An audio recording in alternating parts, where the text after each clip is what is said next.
বিহুৰ কাৰণে ধান বহাইছোঁ। ইয়াৰ ধানখিনি দুগুৰীয়াকৈ পানী দিছোঁ আৰু মাজে মাজে লৰাই আছোঁ। এনেকৈ মাজে মাজে লৰাই থাকিব লাগিব ধানখিনি আৰু জুইকুৰা ধুনীয়াকৈ সমানকৈ দিব লাগিব। নমস্কাৰ বন্ধু বান্ধৱীসকল, মোৰ চেনেলৰ অন্য এটা ভিডিঅ'লৈ আপোনালোকক সকলোকে স্বাগতম জনাইছোঁ। আজি মই ধান সিজাইছোঁ, অৰ্থাৎ ধান বহাইছোঁ। আমাৰ ইয়াত ধান বহোৱা বুলিয়ে কয়, আপোনালোকৰ ফালে কি কয় বাৰু জনাবচোন দেই। আৰু এই ধানটোৰ পৰা যিটো চাউল ওলায় সেই চাউলখিনিক উখোৱা চাউল বুলি কোৱা হয়। আৰু উখোৱা চাউলটোনো কেনেকৈ প্ৰস্তুত কৰা হয় তাৰে মই ভিডিঅ' এটা লৈ আহিছোঁ। আশা কৰোঁ আপোনালোকে ভিডিঅ'টো চাই ভাল পাব। তেতিয়াহ'লে বলক পলম নকৰি ভিডিঅ'টোৰ মাজলৈ আগবাঢ়িব। এটা দুটা ফাটিছে, এতিয়া আৰু জুই নিদিওঁ, এইখিনি ভাপতে হৈ যাব, নহ'লে বেছি সিজি যাব। এতিয়া জুইকুৰা উলিয়াই দিম। এয়া ধান ফাটি গ'ল, মই এতিয়া কাটি দিছোঁ, নহ'লে বেছি ফাটি যাব। এইটো চাওক, এনেকুৱা বাঁহৰ খৰাহি এটা লৈ লৈছোঁ, পানীখিনি যাতে সৰকি যায়।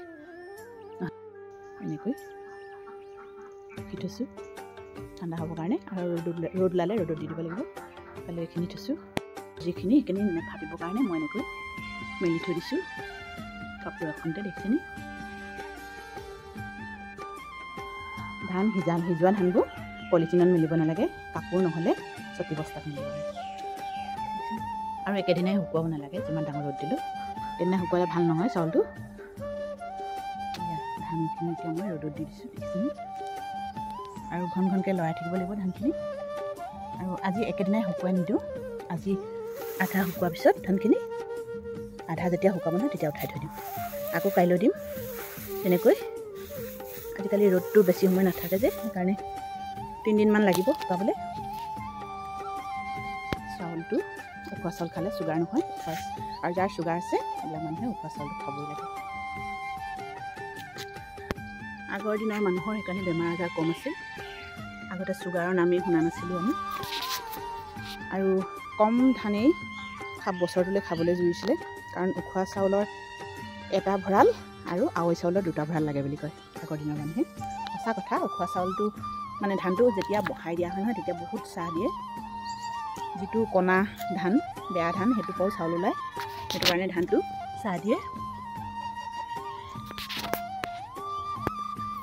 আজি দ্বিতীয় দিন ধানখিনি ৰ'দত দিছোঁ, এতিয়া আকৌ লৰাই মেলি দিছোঁ। 2 দিনত এয়া এনেকুৱা হৈছে, কাইলৈ শুকাব আৰু এইখিনি। লৰাই থাকিব লাগিব।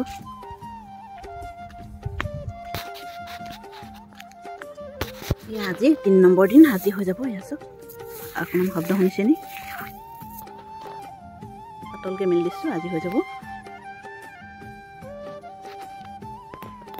এই আজি 3 দিনত ধানখিনি শুকাই গ'ল, দেখিছেনে? শব্দ শুনিছেনে আপোনালোকে? আৰু এনেকৈ মোহাৰি দিলে হাতেৰে চাউল ওলাই যাব। ওলাইছে চাউল, দেখি পাইছে নি বাৰু? চাউলৰ এনেকৈ মোহাৰি দিলে ওলাই যাব।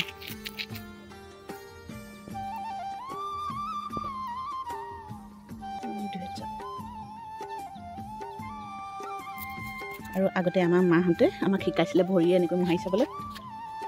ভৰি গুহাটো এনেকৈ কৰি দিব দিছিলে, চাউল ওলাই যায়। দেখিছেনে চাউল ওলাই গৈছে? দেখিছেনে চাউল ওলাই গৈছে? এনেকৈ ভৰিয়ে মোহাৰি দিলে চাউল ওলাই গৈছে। হৈ গ'ল এইখিনি ধানখিনি। আৰু ইয়াতকৈ বেছি শুকুৱাই দিব নালাগে, ইয়াতকৈ বেছি শুকুৱালে চাউলটো বেছি টান হয়, খাবলৈ ভাল নালাগে, খুটখুটীয়া হয়। ভিডিঅ'টো চাই ভাল পালে সকলোৱে লাইক কমেণ্ট শ্বেয়াৰ কৰিব।